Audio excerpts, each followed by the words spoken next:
I've got a very big confession. This is a bombshell. The main reason I make content is because I enjoy it. I just love it. I love making it. I love making the video, editing it, the whole process, just coming up with ideas when I'm inspired just by walking around a cool looking place, or most of it's spontaneous. And I hyper focus on it. I lose track of time. That the process is what I like. So I've got an unfair advantage over salespeople who dread anything to do with it. Although I do feel that 90% of sales guys will actually fall in love with it once they break their teeth on the hard part and they do the trial and error and learn the stuff. 100%. But I actually enjoy it for its own sake. Ooh. And you know what? That is why I've done better with engagement kind of more recently than when I started, because I used to care more about the results. Right. And when I just do it because I enjoy it and I'm thinking, what can I make that I will enjoy producing and that I think everyone will love? Like when you get the messages saying that made my day, that was really interesting or educated or whatever. If that's your driving force because you just want to make something awesome and that's your main goal, that's when I've done really well. And it's a bit of a paradox because when you're not really trying to get the results is when you get the results. But that is literally the problem with the IT industry, right? IT industry's marketing is that it's so results driven from the get go. Like you're going to do a marketing campaign and you're going to get 1,000 MQL, right? 1,000 marketing qualified leads. And marketers are like, I mean, it's marketing, so maybe not. Like I'm going to spread a big net, but maybe not. Like this isn't sales. I can't say yes to you. So then it ends up being like, well, if I take a punt at something, if I show the team doing the can because we're a bunch of good people and we can. Keeper. Okay, keeper. Like everyone do the can. No, so we're doing a team photo. That's what I want to see. Yeah. Right. If you're going out and you want to do something for the team and it goes out and fails miserably and there isn't X MQL, or you've just wasted 6 weeks of your year and you've got a target of how many 1,000 marketing qualified leads that you have to hit, as that is not the place, that is not the place where creativity grows. That is where, you have to then say, here is the firewall, here is a networking solution, Wi-Fi is great. Have you heard of cables? Ooh, new keyboard, right? You've got to say all those things to be like, well, if it failed, but I said the right stuff, right? I said all the stuff that you needed me to say, talked about all the things that we like. That's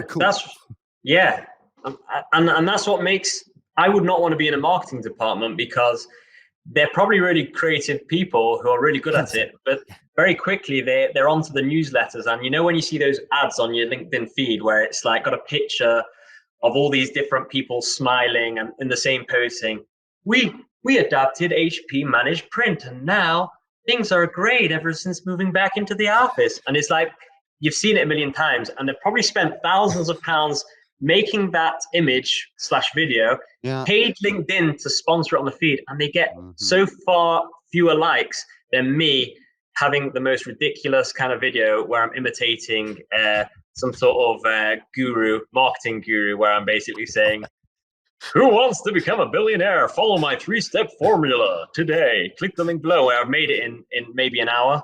Amazing. And like, if it's your job to make content which sells, ironically, you end up doing quite the opposite. You just end up having to do what the cookie cutter solution is. Yeah. And I think any industry that considers themselves boring, with the bunny ears, but anyone who considers themselves boring, like your accountancy, IT, just those businesses which are sat there being like, our message isn't sexy and fun. Like, it's not marketing. They're not talking about cool videos and we're doing a shoot. We're talking about IR35. Right? Yeah. That's fine and everything. But realistically, what is the problem, right? What is the, where should you be going? Is you should be talking about what they're trying to achieve, where they're trying to go, and like pushing that message out. So you're not just like white paper, webinar, white paper, webinar, and then giving poor salespeople sat on the front line, good news, 250 people signed up to this webinar. Only 3 showed up, but we got 250 people to call. Yay. And those 3 people only turned up because they wanted to get the £100 next voucher. So they just tuned in and they went off to get lunch while it ran in the background. Now, any questions? Oh, no questions. Okay, great. Well, I guess I must have done my job really well. No, no one was listening, mate. But make sure they get their next raffle tickets because that's what they care about. That's it. Or the next day, the £50 Amazon voucher that I'm really excited about winning. Like, what's the point? And the horrible thing is, that's what I hated is then calling those people and they're like, what are you, what? Webinar? For who? And I'm like, you signed up. And they were like, was that the Amazon voucher? I'm like, no. Like, no, it wasn't. It was about a bloody fireball and it was really important information. And now you're going to be at risk because you don't know. Yeah, you guilt trip and allow me to re-sign you up for the Amazon gift voucher. It's all lip service. It's all lip service. And it's because also they've skewed the KPIs. The things that they're trying to get are signups to webinar, but that's got nothing to do with sales. And it's actually valid because although we're here saying how amazing it is, personal brand leads to better results and everything, but we even guys like us can lose track of what the right KPIs are. 100%. And a lot of guys that I know, loads of people ask me, it's like, why are you doing this thing? Why are you doing this LinkedIn content creation? What is the point? What are the results? And then I had someone on the weekend. I meet a lot of people on the weekend who ambush me about LinkedIn, clearly. But he said to me, okay, great, funny videos and everything, but how much money have you made from your LinkedIn content? And he said, and I'm sure you've prepared a whole answer because you get it asked all the time, but come on, be honest with me. Yeah. And so I said, well, you tell me.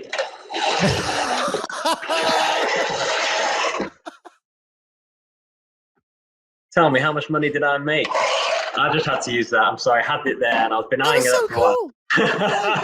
For any of you listening on audio only, you gotta watch the YouTube. That was the shit.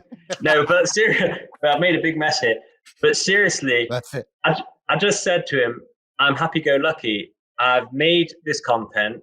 If it goes out there and loads of IT managers and directors see it, and then they decide, right, I'm not going to ignore Harrison's email anymore. I'm actually going to respond next time. Mm-hmm. And if I get a new contact, even in a different industry, who now gives me an opportunity for something, something else altogether to do with my work, then it's a win. And so again, when you act like you do it because you enjoy it and you go out there with nothing expected and nothing to lose, that is where the magic happens. Not when you're being over intentional, you're following a 5-step framework from an ebook and like eventually this will work. This just random actions which I don't know what they are and I don't enjoy. Just go with your gut, make what you want to see.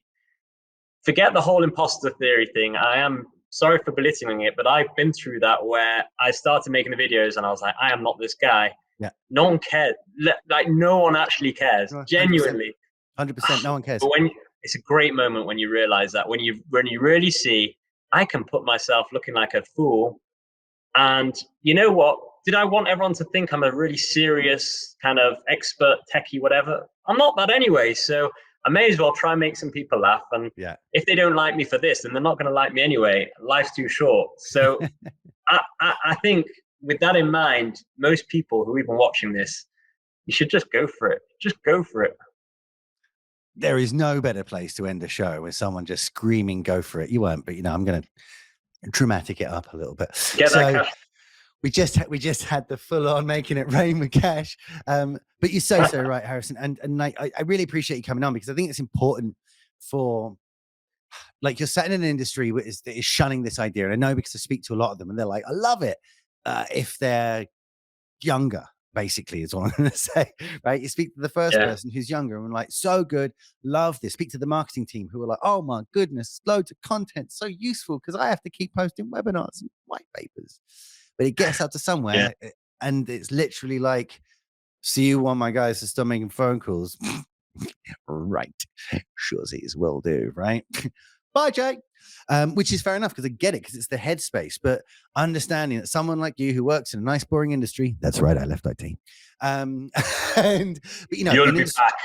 I know. We none of us get away from it. But someone who works in an industry where not necessarily the messaging is always the most exciting thing to hear of that day, moving your systems to the cloud, going into security, looking at these things, ransomware.